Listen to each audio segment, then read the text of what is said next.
Halo semuanya, perkenalkan nama saya Ryan Ramdhani dengan NIM 12340600174. Saya membuat video ini untuk menyelesaikan tugas ulangan tengah semester saya yang diampu oleh Dr. Umi Halbawati Esos AI MAG.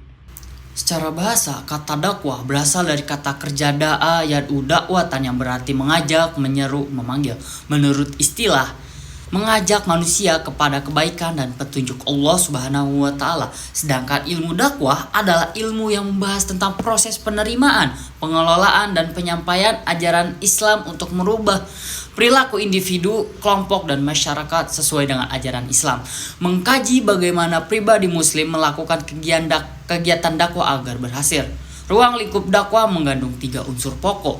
Yang pertama ada at-taujih, yaitu memberikan tuntunan dan pedoman serta jalan hidup mana yang harus dijalani oleh manusia dan jalan mana yang harus dihindari. Yang kedua ada at-taghyir, yaitu mengubah dan memperbaiki keadaan seseorang atau masyarakat kepada suasana hidup baru yang didasarkan pada nilai-nilai Islam.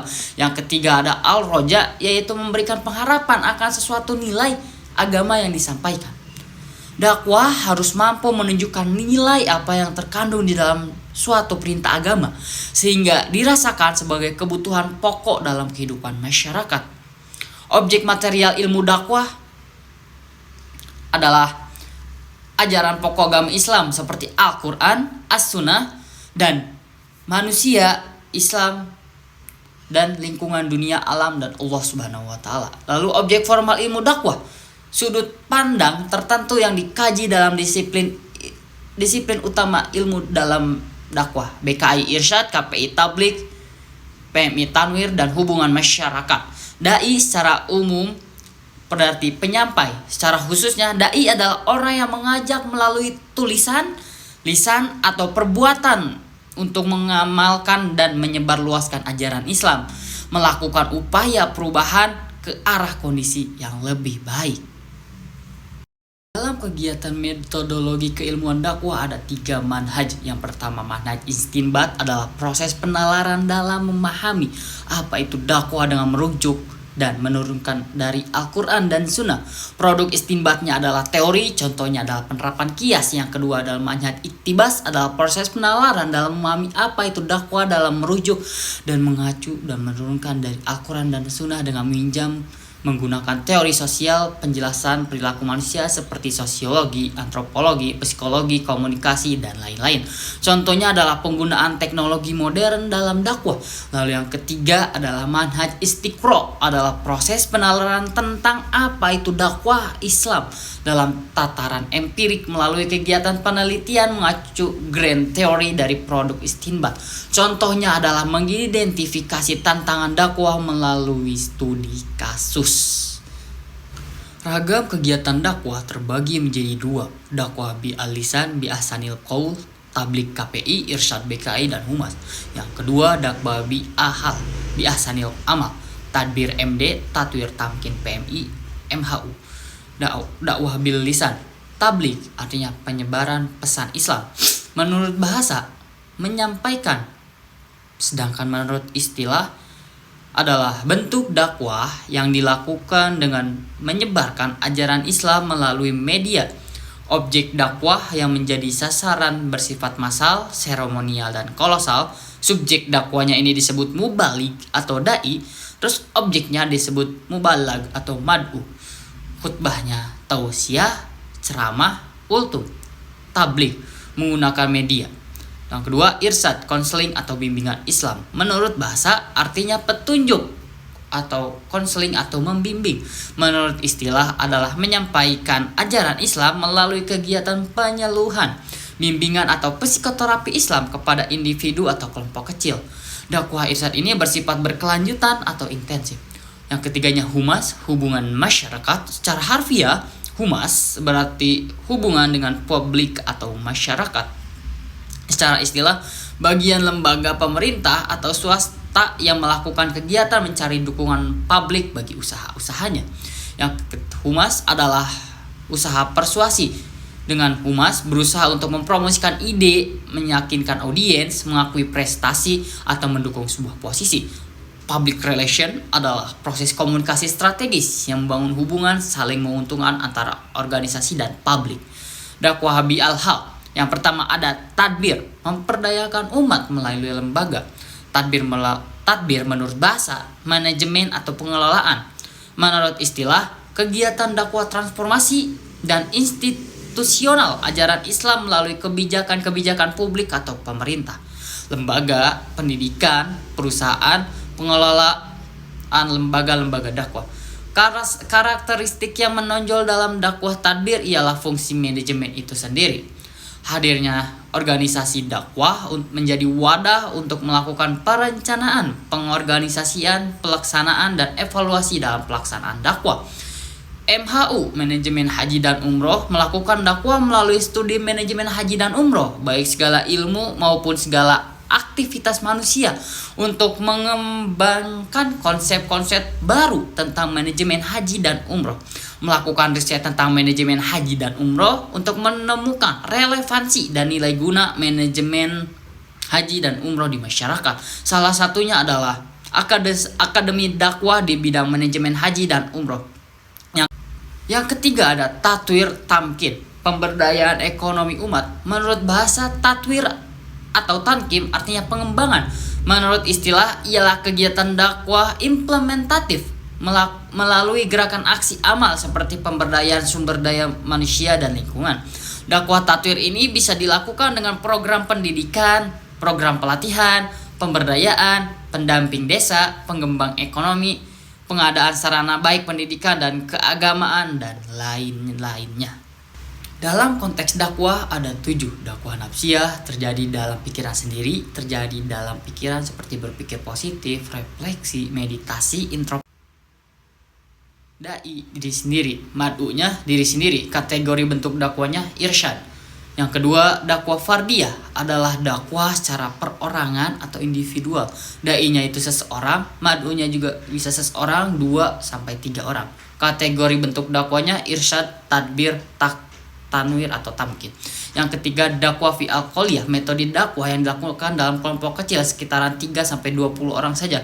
Dai-nya seseorang, mad'unya kelompok kecil, kategori bentuknya irsyad, tadbir atau tamkin. Yang keempat, dakwah fi al-kasirah, metode dakwah yang dilakukan dalam kelompok besar sekitaran lebih dari 20 orang. Dai-nya seseorang, mad'unya kelompok besar, kategori bentuk dakwahnya tabligh. Yang kelima, dakwah jamaah atau hizbiyah.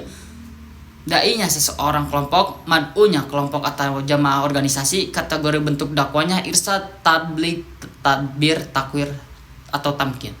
Namanya dakwah ummah. Dai-nya seseorang, mad'unya khalayak atau publik, kategori bentuk dakwanya tabligh. Yang ketujuh, dakwah su'biyah, qobaliyah, dakwah antar suku bangsa. Dai-nya seseorang kelompok, mad'unya bisa sampai 6 orang, kategori bentuk kelompoknya. Jika dai dan mad'unya berbeda budaya, maka irsyad, tadbir, dan tamkin. Seperti itu. Landasan teologis. Berdakwah merupakan salah satu kewajiban dalam ajaran Islam yang berakar dari beberapa dalil Al-Quran dan hadis Nabi, dan langsung diperintahkan oleh Allah Subhanahu wa Ta'ala. Dalam Al-Quran, Allah memerintahkan umat Islam untuk berdakwah dan menyampaikan kebenaran kepada sesama manusia. Contohnya dalam surat Ali Imran 104 yang artinya, dan hendaklah ada di antara kamu segolongan umat yang menyeru kepada kebajikan, menyeru kepada yang ma'ruf, dan mencegah dari yang mungkar. Merekalah orang-orang yang beruntung. Lalu ada di surat An-Nahl ayat 16, surat An-Nahl ayat 125, serulah manusia kepada jalan-jalan Tuhanmu lah dengan hikmah dan pelajaran yang baik, dan bantalah mereka dengan cara yang baik.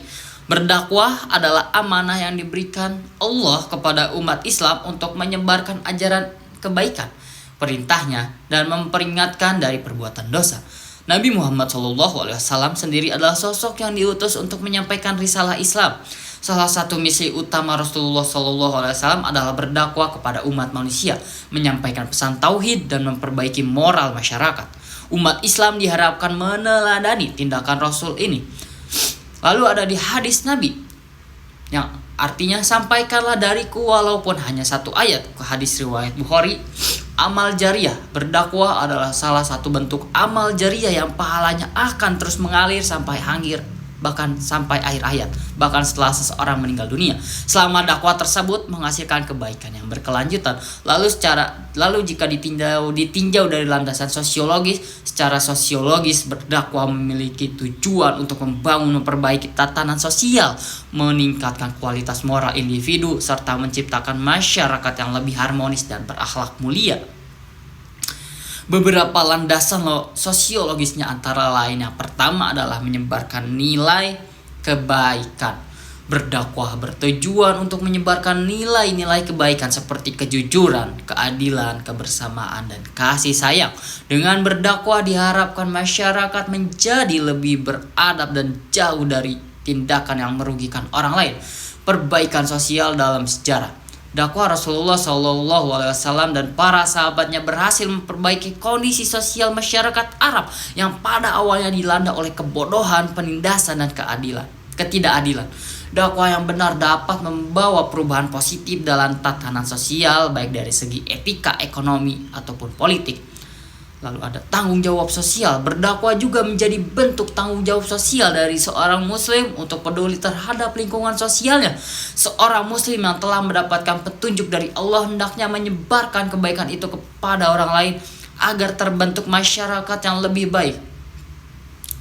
Lalu ada pencegahan kemungkaran. Dakwah bukan hanya untuk menyebarkan kebaikan, tetapi juga untuk mencegah kemungkaran dan keburukan yang dapat merusak tatanan sosial. Penyebaran pesan moral dan spiritual dapat membantu mengurangi perilaku negatif seperti korupsi, kriminalitas, dan penyimpangan sosial lainnya. Di sini saya akan membacakan ayat-ayat dakwah. Yang pertama ada surat An-Nahl ayat 125. A'udzu billahi minasyaitonir rajim. Ud'u ila sabili rabbika bil hikmati wal mau'izatil hasanah wajadilhum billati ya ahsanu innaka rabbaka huwa a'lamu biman dhalla sabili wa huwa a'lamu bil muhtadin. Yang artinya, serulah manusia ke jalan Tuhanmu dengan hikmah dan pengajaran yang baik, serta debatlah mereka dengan cara yang lebih baik. Sesungguhnya Tuhanmu dialah yang paling tahu siapa yang tersesat dari jalannya, dan dia pula yang paling tahu siapa yang mendapat petunjuk. Lalu yang kedua ada surat Ali Imran ayat 104. A'udzu billahi minasyaitonir rajim. Wal takum minkum ummatun yad'una ilal khairi wa ya'muruna bil ma'rufi wa yanhauna 'anil munkar wa ulaika humul muflihun. Yang artinya, hendaklah ada di antara kamu segolongan orang yang menyuruh kepada kebajikan, menyuruh berbuat yang ma'ruf, dan mencegah dari yang mungkar. Mereka itulah orang-orang yang beruntung. Lalu ada surat Fussilat ayat 33. A'udzu billahi minasyaitonir rajim. Wa man ahsanu qawlan mimman da'a ilallahi wa amila sholihan wa qala innani minal muslimin. Siapakah yang lebih baik perkataannya daripada orang yang menyeru kepada Allah, mengejarkan kebajikan, dan berkata, sesungguhnya aku termasuk orang-orang muslim yang berserah diri. Lalu ada surat Al-Baqarah ayat 221.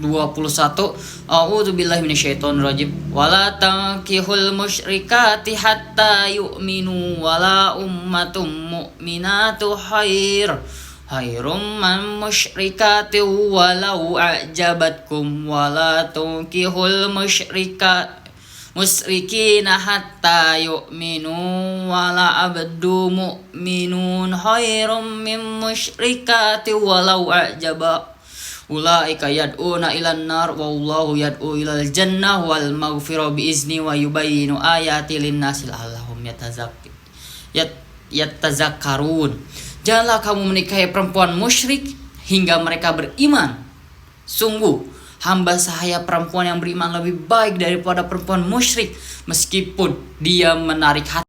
Hamba sahaya perempuan yang beriman lebih baik daripada perempuan musyrik meskipun dia menarik hatimu. Jangan pula kamu menikahi laki-laki musyrik dengan perempuan yang beriman. hingga mereka beriman.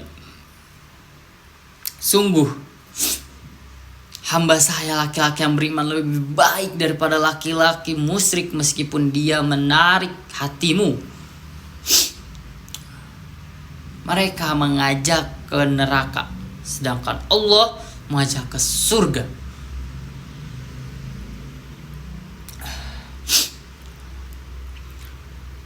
Dan ampunan dengan izinnya, Allah menerangkan ayat-ayatnya kepada manusia agar mereka mengambil pelajaran.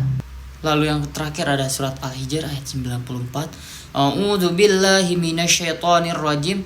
Fasdaq bima tu'maru wa'rid anil musyrikin. Yang artinya, maka sampaikanlah Nabi Muhammad secara terang-terangan segala apa yang diperintahkan kepadamu dan berpalinglah dari orang-orang musyrik. Sekian yang bisa saya sampaikan. Saya Ryan Ramdhani pamit undur diri. Assalamualaikum warahmatullahi wabarakatuh.